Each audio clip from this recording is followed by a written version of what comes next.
Hello दोस्तों, आप सभी का आपके अपने यूट्यूब चैनल पर स्वागत है। तो आज हम आपके लिए जो ALP टेक्नीशियन एग्ज़ाम है जो आपका होने वाला है फ़िलहाल, तो उसमें हम जो प्रैक्टिस सेट है वो आपके लिए लेके आए हैं। तो आज का हम अपने क्वेश्चनों की तरफ चलते हैं। उससे पहले हम बता दें कि आज से हम जो हमारी क्लासेज आएगी उसमें एक रिवॉर्ड सिस्टम रखेंगे। क्या रखेंगे? रिवॉर्ड सिस्टम, ठीक है। उसमें अगर आप हम आपसे सिर्फ 2 क्वेश्चन पूछेंगे। कितने? 2 क्वेश्चन पूछेंगे और आप लोगों को उनके आंसर कमेंट बॉक्स में कमेंट करना है। जो भी सबसे पहले कमेंट बॉक्स में सही आंसर देगा, क्या सही आंसर देगा, उस 2 बंदों को 20-20 रुपये करके मिलेंगे। कितने? 20-20 रुपये करके 2 बंदों को मिलेंगे।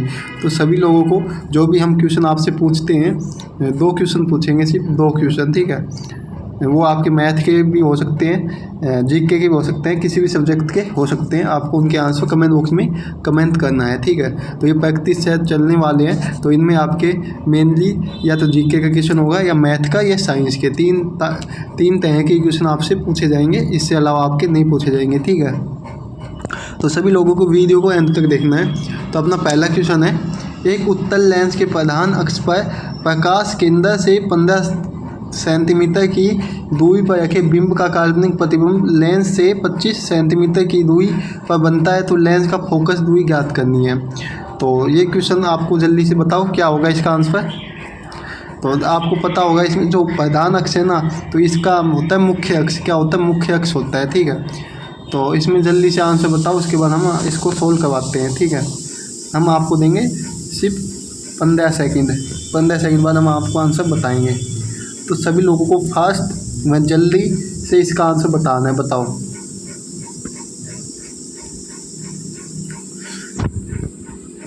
तो आपका टाइम अप होने वाला है, जल्दी से कमेंट बॉक्स में कमेंट करो।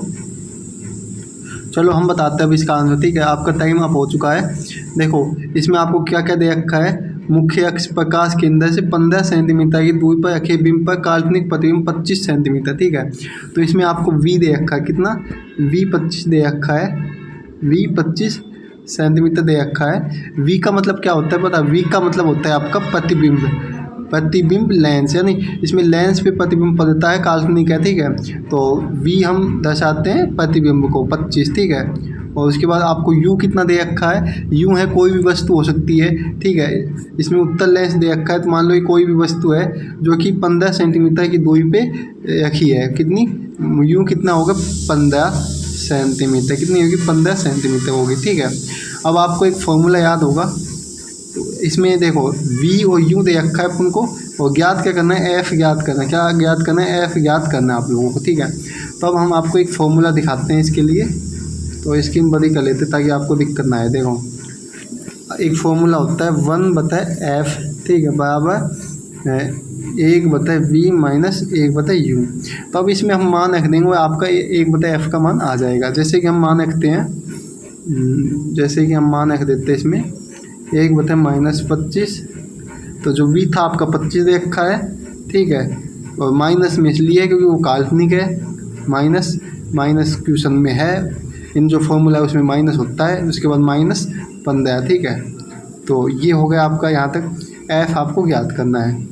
अब हम इसका हल करेंगे, तो यहाँ पे माइनस है तो इसका एलसीएम लेके हम हल कर देंगे। तो आपको तो हल कर लेना है, हम आगे आपको सीधा आंसर बता देते हैं। एक F बराबर हम उनका एलसीएम लेंगे तो आपका 75/2 निकल के आएगा, ठीक है। 75/2 निकल के आएगा। अब हम इन्हें यहाँ से कटेगा तो है नहीं, तो हम इसको वज्र गुना कर देंगे। क्या? 2F बराबर F क्या हो जाएगा आपका? 2 बराबर क्या हो जाएगा? तो वज्र गुना हमें करना है, ठीक है। 2 बराबर आपका 75F हो जाएगा। क्या हो जाएगा? 75F हो जाएगा, ठीक है। यहाँ तक हो गया समझ में? तो हम इसको हल करने ही ऐसे नहीं होगा, ये थोड़ा सा रॉन्ग हो गया। फिर से बता देते हैं हम। 1F बराबर 75/2 दे रखा है, ठीक है। अब हम इसको हल करेंगे तो ये आ जाएगा आपका 37.5, ठीक है। काटेंगे तो 1 हम लिख सकते हैं। तो ये आपका मान क्या आ जाएगा? F बराबर 37, F बराबर आ जाएगा 37.5 सेंटीमीटर, ठीक है। ये आपका सही आंसर निकल के आ जाएगा। आगे चलते हैं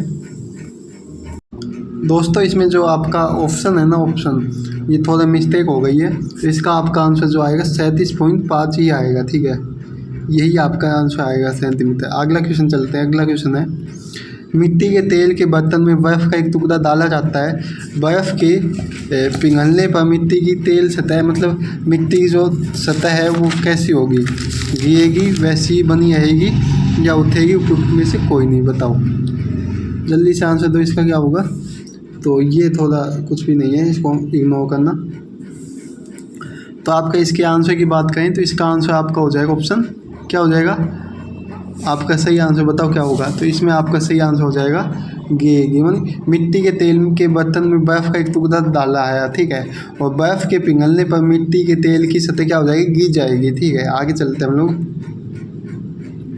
3 संख्या 4/5, 5/6, 9/10 के अनुपात में है, तो सबसे छोटी और सबसे बड़ी संख्या का बीच का अंतर 12 है। वह संख्या ज्ञात करें जो कि न है तो सबसे छोटी है और नहीं सबसे बड़ी है।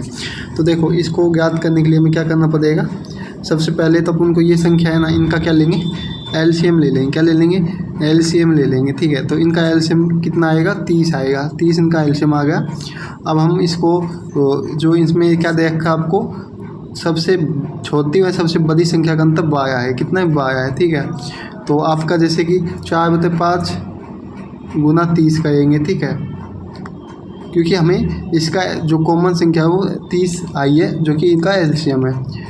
5/6 गुना 30 ऐसे ही कहेंगे हम, गुना 9/10 गुना 30 ये कहेंगे। ठीक है, तो मैं कहता हूँ यहाँ तक आ गया होगा समझ में। अब हम इसको हल करेंगे तो 5 छंगी 30, इसी तरह 6 पंजू 30 हो जाएगा, और 10 दिए 30। तो इसका आंसर निकल के क्या आएगा? तो जैसे कि हम आगे बताते हैं आपको, तो इसका 24/25/27, इसको हल करने पे ये निकल के आएगा। ठीक है, अब आपको क्या करना है? जो सबसे आपको क्वेश्चन में दे रखा है, जो सबसे बड़ी संख्या में सबसे छोटी संख्या का अंतर कितना है? तो मान लो सबसे बड़ी संख्या हमारी 27 है, उसमें 27 थी, ठीक है, मानना नहीं है, और 24x आपकी सबसे छोटी संख्या है, और आपको 12 इनका अंतर है। ठीक है, अब इसको हल करेंगे तो 3x बाय आ जाएगा, तो x की वैल्यू 4 आ गई। ठीक है, अब आपको पूछा नहीं तो सबसे बड़ी संख्या नहीं सबसे छोटी संख्या, तो हमारी जो तीनों संख्या आई थी, तो ये आपकी तीनों संख्या थी, तो इसमें ना तो सबसे बड़ी संख्या लेनी, ना ही सबसे छोटी संख्या क्वेश्चन के अनुसार। ठीक है, तो बची आपकी 25, तो आपको 25 को मान गया, 25 का ज्ञात करना है। जो संख्या है 25 ये अनुपात में है, तो ये संख्या ज्ञात करनी है, तो 25 गुना 4 हम कहेंगे। ठीक है, तो आपका 100 आंसर आ जाएगा। ठीक है, तो आपका आंसर क्या हो जाएगा? 100 सही आंसर हो जाएगा, ऑप्शन सी। यदि एक घन का 35 क्षेत्रफल 5046 सेंटीमीटर स्क्वायर है, तो घन का आयतन कितना होगा? तो इसके आंसर की बात करें तो जैसे कि हम इसको हल करने के लिए क्या करेंगे? पहले तो आपको घन का 35 क्षेत्रफल पता होना चाहिए। तो घन का 35 क्षेत्रफल की बात करें तो वो होता है 6 भुजा स्क्वायर। ठीक है, ए मान लेते हैं भुजा को, तो हम इसको हल करेंगे तो ए स्क्वायर बराबर हो जाएगा आपका, क्या हो जाएगा? 5046/6। तो अब हम इसको हल करेंगे तो ए स्क्वायर बराबर आपका आ जाएगा 841, और अब 841 किसका स्क्वायर होता है? तो ये होता है आपका 29 का। ठीक है, तो आपकी संख्या 29 आ गई है। अब आपको आयतन पूछा है, तो आयतन बहुत ही ईजी है। आयतन का फॉर्मूला होता है a क्यूब। ठीक है, अब 29 का क्यूब क्या हो जाएगा? तो 29 का क्यूब हो जाएगा आपका 24,389। तो आपका ऑप्शन डी सही आंसर हो जाएगा। आगे चलते हैं। अगला क्वेश्चन है, दी गई श्रेणियों के बीच सर्वश्रेष्ठ संबंध को दर्शाने वाले वेन आयक का चयन कीजिए। मगरमच्छ, जलीय जंतु, सही है, बताओ क्या होगा? तो बहुत ही इजी क्वेश्चन है, जल्दी से बताओ। तो दोस्तों इसका आपका सही आंसर क्या होगा? Option B. और कैसे होगा? देखो, मगरमच्छ किस में रहते हैं? पानी में रहते हैं। ठीक है, जैसे कि हमारा ये पानी हो गया। ठीक है, उसके बाद आपके जलीय जंतु, ये भी आपके पानी में ही रहते हैं, तो पानी के भीतर रहेंगे तो ये भी। ठीक है, इसके भीतर आ गए। ठीक है, अब सही सर्प होता है, जैसे कि सही सर्प में डायनासोर भी आते हैं, सभी तरह के प्राणी आते हैं सही सर्प में जो रेंगते हैं। ठीक है, तो ये आपके डायनासोर ज़मीन पे भी रहते हैं और पानी में, तो इनका कुछ हिस्सा तो पानी में होगा, कुछ हिस्सा ज़मीन पे। तो इसी में आपका जो ये है ज़मीन वाला हिस्सा ये है। अब जैसे कि इसको मानोगे आप, तो इसमें ये मगरमच्छ का मान लो ये पहला खाना है, तो इसमें तो मगरमच्छ को कुछ ही मगरमच्छ को यानी समुद्र में दिखा रखा है, बाकी को नहीं, तो ये आपका गलत हो जाएगा। इसी तरह ये भी आपके गलत हो जाएंगे। ऑप्शन बी आपका सही आंसर हो जाएगा। आगे चलते हैं। 7 व्यक्तियों के परिवार में बी ए का भाई है, सी का पुत्र है, ठीक है, और डी सी का दामाद है, और सी के 2 पोते पोतियाँ और नाती हैं, ई ओ एफ हैं, ठीक है, ए एफ की माँ है और एफ जी की भतीजी है। तो ई जी का पुत्र है, यदि सी के 2 बच्चे हैं जो, तो ई का डी से क्या संबंध है। तो ये आपके लिए जो आपको रिवॉर्ड है वो जीतने के लिए एक तो ये क्वेश्चन है आपको, इसका आंसर आप सभी लोगों को कमेंट बॉक्स में कमेंट करना है, और एक और क्वेश्चन आपका आंसर देना है, तो आपको 20 रुपये मिल जाएंगे, ठीक है। आगे चलते हैं। नीचे 2 कथन दिए गए हैं और उसके बाद निष्कर्ष 1, 2, 3 दिए गए हैं। कथन को सत्य मानते हुए चाहे वह सामान्यतः ज्ञात तथ्यों से भिन्न प्रतीत होते हो, आपको यह निर्णय करना है कि दिए गए कथनों से कौन सा निष्कर्ष तर्कसंगत रूप से निकलता है। कथन क्या है? सभी शासक मशीनें हैं, कुछ मशीनें महंगी वस्तुएं हैं।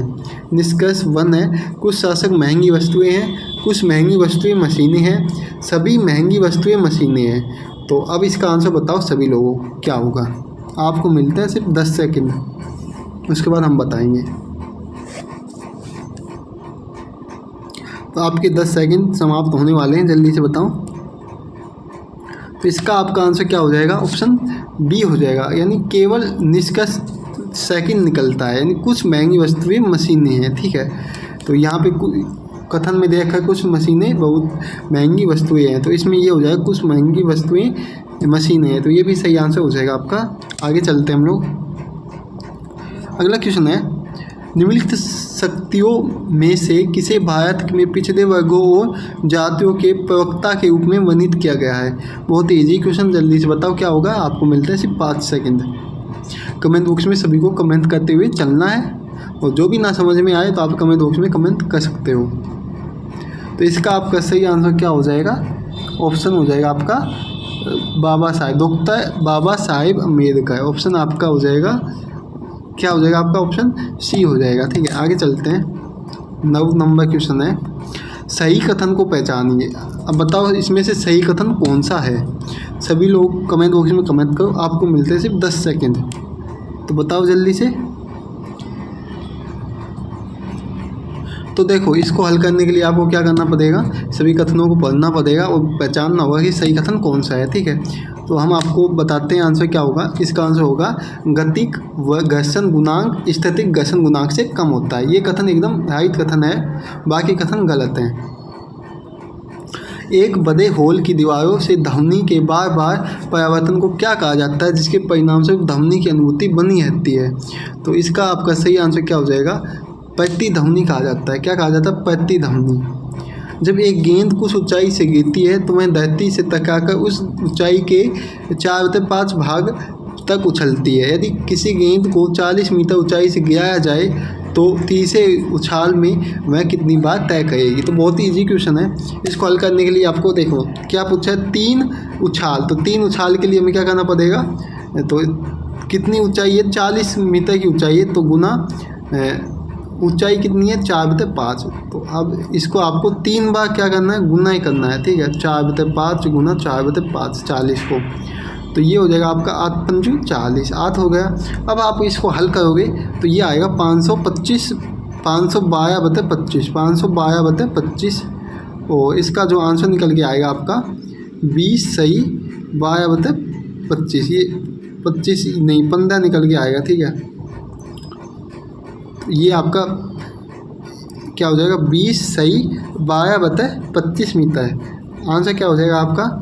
इसका आंसर सही हो जाएगा, ऑप्शन सी सही आंसर हो जाएगा, ठीक है। आगे चलते हैं। बहुत ही ईजी क्वेश्चन है। एक व्यापारी अपने माल इतना मूल्य पर अंकित करता है, ठीक है, और कि 10% छूट देने के बाद उसे 15% का लाभ हो जाए। कितने परसेंट का? 15% का। यदि किसी वस्तु की लागत उसे 720 रुपये में पड़ती है तो उसका अंकित मूल्य ज्ञात करना है। तो आपको MP यानी जो आपका क्या है अंकित मूल्य ज्ञात करना है, ठीक है, क्वेश्चन के अनुसार। तो देखो क्रय मूल्य मतलब होता है खरीदना, और जिसको हम CP से दर्शाते हैं। तो आपको CP कितना दे रखा है? CP दे रखा है आपको, CP बताए MP होता है, ठीक है। CP कितना है? एक सेकेंड, CP बताए MP होता है, नहीं CP मतलब क्रय प्राइस, क्रय मूल्य, और MP मतलब मार्क प्राइस, ठीक है। तो क्या दे रखा है? CP दे रखा है 10% छूट देने के बाद है। तो 10% देंगे तो 100 पूरा होता है, -10 कर देंगे तो ये हो जाएगा, ठीक है। बताए अब आपको क्या कहा है? उसे 15% का लाभ होता है। तो 15% का लाभ होगा तो 100 + 15% कर देंगे तो ये हो जाएगा आपका, ठीक है। अब आपको क्या करना है? अब आपको करना है इसको हल, जैसे कि हम इसको करते हैं। एक सेकेंड, हाँ। तो अब आपको आगे हल करेंगे। तो देखो 100 में से 10 गए तो 90 बचे, और 100 + 15 115। तो CP बता MP हो गया ये, ठीक है। अब इसको आगे हल करेंगे तो ये आपका आ जाएगा कथपित के CP बता MP बराबर आ जाएगा आपका 18/23, ठीक है। तो अब हम जो 18 दे रखा है, 18 यूनिट दे रखी है, इसका मान दे रखा है आपको 720, क्वेश्चन में 720 दे रखा है, ठीक है। तो आपको ज्ञात करना है 23। हम यूनिट किससे दर्शाएंगे? 18 यूनिट का मान आपको 720 दे रखा है और 23 यूनिट ज्ञात करनी है। तो 18 यूनिट आपको दे रखा है कितना? 720 रुपये, और आपको एक यूनिट निकालेंगे तो क्या हो जाएगा? तो ये नीचे आ जाएगा 18, तो इसको हल करेंगे तो ये आपका आ जाएगा 40, क्या आएगा? 40 रुपये आ जाएंगे, ठीक है। अब इसी तरह से आपको तो 23 यूनिट ज्ञात करना है, अपन को 23 यूनिट ज्ञात करना है। तो 23 यूनिट ज्ञात करेंगे तो क्या आ जाएगा? आपको 40 × 23 कर देंगे, आपका आंसर आ जाएगा कितना? आ जाएगा 960 रुपये। कितना आ जाएगा? 960 रुपये, ठीक है, आंसर आ जाएगा। तो 960 आए तो लगभग आपका 950 सही आंसर होगा, ठीक है। यहाँ तक सभी लोगों को क्लियर हो गया होगा। कोई भी दिक्कत हो तो आप कमेंट बॉक्स में कमेंट कर सकते हो, क्योंकि हम मोबाइल से वीडियो रिकॉर्ड कर रहे हैं, इसलिए आपको एकदम अच्छी तरह से हम एक्सप्लेन तो कर रहे हैं लेकिन दिख नहीं आ रहा होगा। तो आप एक काम करो, कॉपी में लिखते जाओ, आपको दिखेगा भी, कोई दिक्कत नहीं आएगी, ठीक है। कॉपी में लिखोगे तो आपको अच्छी तरह समझ में आएगा। अगर आप सिर्फ सीधा वीडियो देखोगे तो आपको समझ नहीं आएगा अच्छी तरह से। आप कॉपी पेन लेके बैठो और उसमें जो भी मैं आपको बताऊँ या लिखूँ आप वो कमेंट यानी वो आप लिख सकते हो, ठीक है, कॉपी में। अगला क्वेश्चन है, यदि अंग्रेजी वर्णमाला के हर अक्षर को एक विषय संख्या के बदलते हुए क्रम में लिखा जाता है, जैसे कि A को 1, B को 3 इत्यादि, तो हनी को किस कोड में लिखा जाएगा? देखो इसमें पहले ही कह दिया कि विषम संख्या में लिखा जाए। तो जैसे कि एक को हम 1 रखेंगे तो B को 3, इसी तरह से C को क्या रखेंगे? 5, D को क्या रखेंगे? 7, E को 9, F को 11 और G को 13। इसी तरह से आपको Z तक आपको मान के हुए चलना है। तो अब देखो हनी का ज्ञात करना है। हनी को ज्ञात करने के लिए आपको पहली बात क्या होना चाहिए? आपको इसका जो नंबरिंग सिस्टम है सभी का याद होना चाहिए। A to Z numbering system होना चाहिए। जैसे कि A कितने पे है? A आपका कितने पे? 1 पे है। H आपका 8 पे है। O 15 नंबर पे आता है। N 14 नंबर पे। इसी तरह से आपको सभी याद होने चाहिए, तब आप इसको आसानी से हल कर सकते हो, आपका टाइम बच सकता है। तो एक बार आप सभी लोग कमेंट बॉक्स में इसका आंसर बता दो, उसके बाद हम बताएंगे। आपको मिलते हैं सिर्फ 20 सेकेंड, बताओ जल्दी से।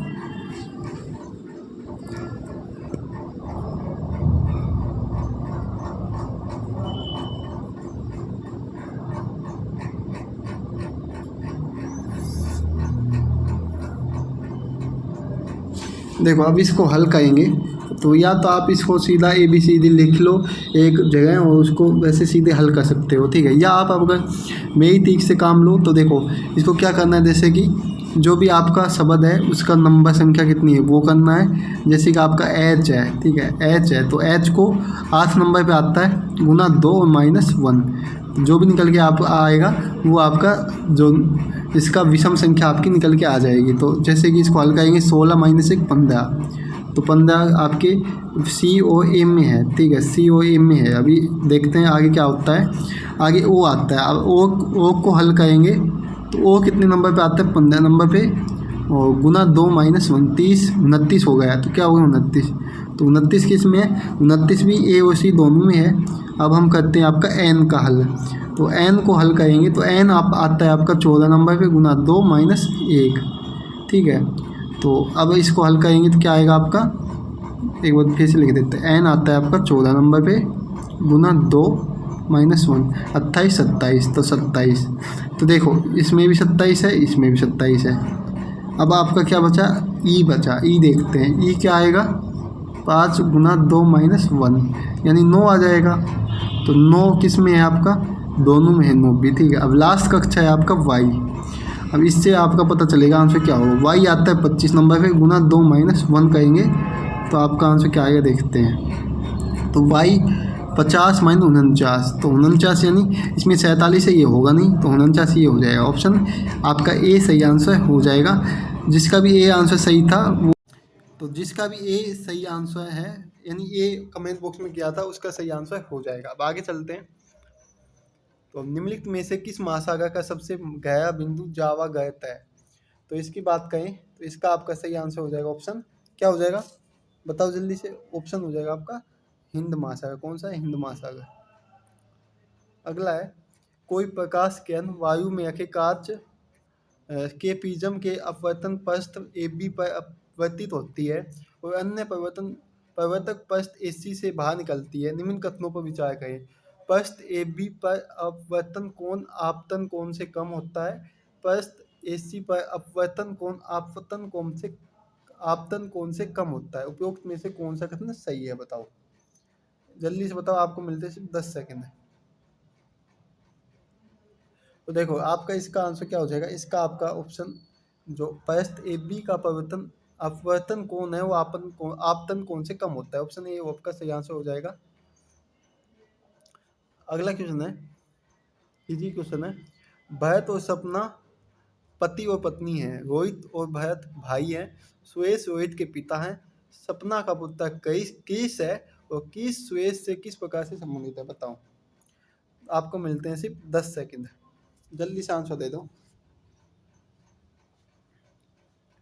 दोस्तों अगर आपको इसकी PDF चाहिए तो आपको कमेंट बॉक्स में कमेंट बॉक्स में कमेंट कर देना है और टेलीग्राम चैनल को ज्वाइन कर लेना, वहाँ पे आपको इसकी PDF मिल जाएगी। और आपका युगोद का क्वेश्चन भी आने वाला ही है जल्द, ठीक है। आपका एक क्वेश्चन तो हमने आपको बता दिया कौन सा युगोद का क्वेश्चन, दूसरा भी आने वाला है। तो देखो इसका आपका आंसर हो जाएगा ऑप्शन ए पोता है, ठीक है। अंतर्राष्ट्रीय मुद्रा कोष के विशेष आहरण अधिकार का मूल्य कितनी मुद्रा वाली बास्केट ऑफ करेंसी द्वारा निर्धारित किया जाता है। तो इसका आपका सही आंसर क्या हो जाएगा। इसका सही आंसर हो जाएगा आपका ऑप्शन ए 5, ठीक है। ओम के नियम के सत्यापन के लिए ध्यान रखने वाली बात क्या है। तो ओम के नियम के सत्यापन के लिए ध्यान रखने वाली बात है, एम्पेयर को श्रेणी क्रम में और वोल्ट को समांतर क्रम में जोड़ा जाना चाहिए। ये बहुत ही ध्यान रखने वाली बात है। अगला है, ध्वनि तरंग संपीड़नों एवं विलयनों के रूप में वायु स्तंभ से गुजर रही है। क्रमागत संपीड़नों एवं विलयनों में, तो आपको क्या आंसर होगा। इसका आंसर हो जाएगा आपका ऑप्शन डी, ऊष्मा का स्थानांतरण नहीं होता है। और अगला क्वेश्चन है, नमक तथा पानी के 300 लीटर के मिश्रण में 40% नमक है, तो कितने लीटर पानी का वाष्पीकरण हो जाए जिससे कि नमक 75% रह जाए। तो बताओ इसका आंसर। इसका आंसर आपको कमेंट बॉक्स में कमेंट करना है, क्योंकि ये आपका जो योद क्वेश्चन था उसका सेकंड क्वेश्चन ये है, ठीक है। और ये आपका बोनस क्वेश्चन है, आपको इसको भी आंसर देना है कमेंट बॉक्स में। दो पाइप ए और बी टैंक को क्रमशः 24 मिनट और 32 मिनट में भरते हैं। यदि दोनों पाइप को एक साथ खोल दिया जाए तो कितने समय बाद बी को बंद कर देनी चाहिए जिससे टैंक 18 मिनट में भर जाए। तो आंसर बताना है कमेंट बॉक्स में कमेंट करके। वीडियो अच्छी लगी तो वीडियो को लाइक करना है, और अगर आपको कोई भी दिक्कत आई तो आप हमें कमेंट बॉक्स में कमेंट करके बता सकते हैं। एक आपको समझने में दिक्कत आई होगी क्योंकि जो हमारा मोबाइल है, हम मोबाइल से ही आपको समझा रहे हैं। अगर आप पेन कॉपी लेके बैठे हो और अगर लिख के समझ रहे हो, लिखे हो हाथ की याद, तो आपको अच्छी तरह समझ में आ जाएगी। तो आपको एक तकलीफ उठानी पड़ेगी कि आपको पता है जो मैथ के क्वेश्चन होते हैं ना, वो बिना आपको कॉपी में सोल्व किए हुए आपको नहीं आएंगे समझ में, कभी नहीं आते समझ में, ठीक है। अगर आप कॉपी पेन नहीं लोगे तो अगर आप सीधे वीडियो को देखने आ जाओगे कॉपी पेन बिना, तो आपको समझ में नहीं आएंगे। इसलिए मैं कहता हूँ कि आपको कॉपी पेन सबसे पहले लेके बैठनी है मैथ के क्वेश्चनों में। तो मिलते हैं नेक्स्ट वीडियो में। इस वीडियो का जो टारगेट है इसका, जैसे कि इसका जो रिजल्ट होगा ना, वो हम घोषित करने वाले हैं 10 तारीख को, ठीक है। जो आपकी 10 तारीख आने वाली है, 10 तारीख 5वें महीने में, ठीक है। तो हम इसका रिजल्ट घोषित कर देंगे। जब तक आप इसमें कमेंट कर सकते हो, सबसे पहले करेगा उसको हम 20 रुपये देंगे। और जो आपका, मिलते हैं नेक्स्ट वीडियो में। तो जय हिंद, जय भारत।